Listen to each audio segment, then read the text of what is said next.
Friday, February 16th, 2018, at 11:26 p.m., Joshua Powers and Kevin Mansfield would kick the weekend off by enjoying a locally made delicacy, Pruno, or prison wine.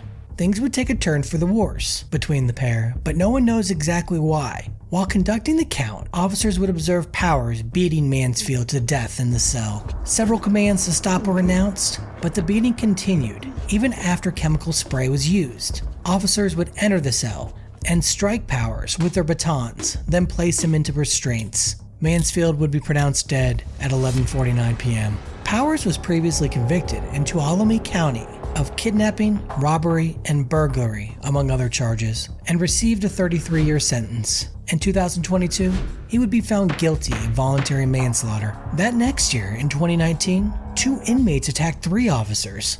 A shank was used in what prison officials believed was an attempted murder of staff. The attackers, Alfonso Verduzco and Christian Rodriguez, were serving time for attempted murder and murder. Each incident was gang-related. Luckily, the officers would only suffer minor injuries. This is just 2 stories of the numerous incidents of violence at California Correctional Institution. Some of these men are the most dangerous in the state.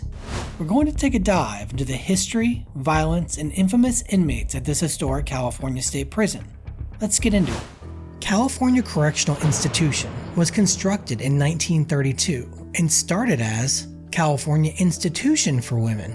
It would cost taxpayers $500,000 to construct. Women at the time were being housed at the infamous San Quentin State Prison, which was believed to be inhumane for women. The warden of San Quentin told the incarcerated women, "You're moving into pretty, home-like cottages away down in the Cummings Valley, the base of the Tehachapi Mountains. There is sunshine, and amid gardens of flowers you are able to rehabilitate yourselves. And you can thank the club women for bringing about a grand improvement of your living conditions. Your real prison days soon will be ended." The prison is located about 10 miles to the west of the city of Tehachapi, which is located in south-central Kern County, a county known for its prison facilities. The city has a population of just over 13,000 and is known for the Tehachapi Loop, a spiral railroad, and is known for its gliding community. The prison has now been a part of the community for nearly 100 years. July 21st, 1952 at 4:52 a.m.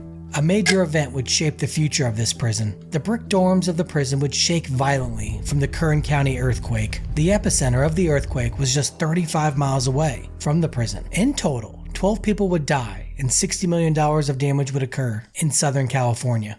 More importantly to the prison, it was deemed unusable and condemned by inspectors. All inmates were moved to Corona and the prison was closed, which at the time was 417 women. Due to their cooperation and orderly evacuation following the earthquake, all the women were given a 1-month time cut. Governor Earl Warren said, "When people in those circumstances show such a willingness to help, they are entitled to some recognition." A new prison for women was built, ending its time as a women's prison. In 1954, it would reopen as a prison farm, housing minimum and medium security male inmates. Over the next 25 years, there wasn't too many major incidents given its lower security classification. Several inmates did escape from the facility. There were also a couple forest fires that threatened the prison.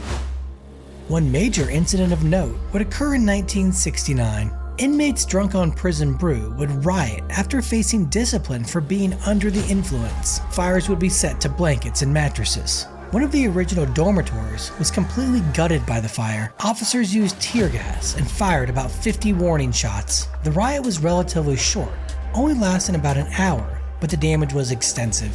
It forced inmates to sleep outside on the ground until a temporary solution was approved. A major change to the prison was approved in 1980. Overcrowding and older facilities were plaguing the California prison system. A $1 billion, 10-year prison plan was put in place. This included an expansion of the facilities at Tehachapi. Like the original plan for the prison, these new additions were expected to replace the maximum security units at San Quentin State Prison. In 1986, California's first new maximum security prison facility in 105 years was opened. Governor George Deukmejian said, The completion of this prison facility means that the punishment for convicted criminals will be more certain. It also means that our homes and communities will be a safer place to live. This new unit would come under fire from the public for its massive cost, $113.5 million, to house just 1,000 offenders. This would put the prison's capacity at nearly 3,000 inmates. February 1st, 1988. An inmate would escape from the maximum security facility at the prison. This would be the only successful escape from the maximum security portion of the prison. Vincent Motley was able to obtain an officer uniform, then hop in a prison vehicle before driving out of the front gate of the prison. Motley even called the prison after his escape to brag about it. Motley had been arrested at just 17 years old for the murder of his neighbor and was serving a life sentence. Motley wasn't able to evade authorities for too long and was captured in Arizona. He remains in prison to this day and is located at the Correctional Training Facility. He is 61 years old and spent most of his life behind bars. As I have highlighted several times before, California is set to close several of its state prisons, and California Correctional Institution is partially on that list. The original facility will be fully closed in 2023. The Level 1 section had already been closed in 2021. The higher security level facilities will remain operational. As of December 2022, the prison was housing just over 1,000 high security Level 4 inmates. Now that we've looked at the prison facilities, we'll check out another crazy story involving staff. But first, hit that like button and subscribe if you enjoy my videos on prisons across America. A love triangle between 3 correctional officers would turn fatal in 2017. Sandra Sanchez was estranged from her husband Rigoberto Sanchez, both correctional officers at the prison. She would begin to date another correctional officer at the prison, Edwin Lima. Rigoberto had his suspicions and told Sandra he was not going to see her happy with any other man, especially someone from work. Sandra reportedly went to supervisory staff at the prison, but they chose to handle it informally.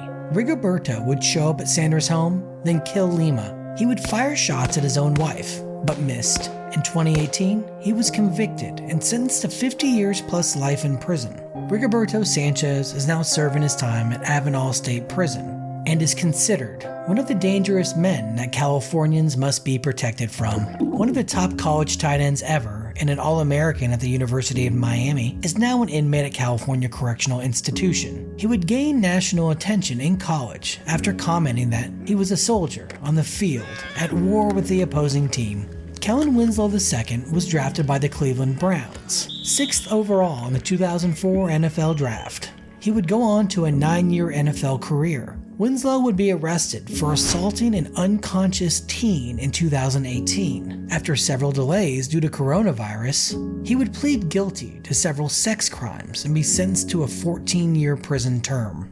Winslow arrived at the prison at Tehachapi in April 2021 and is eligible for parole in August 2028. Prior to the prison housing men, the women's prison was mentioned several times in film. In one film that many consider a classic, The Maltese Falcon, Humphrey Bogart turns to Mary Astor and says, "Well, if you get a break, you'll be out of Tehachapi in 20 years, and you can come back to me then. I hope they don't hang you, precious, by the neck." The prison is in several other movies during the noir film era, including Double Indemnity, Nocturne, and Out of the Past. This was another prison profile by Chasing Crime. As always, see you next time.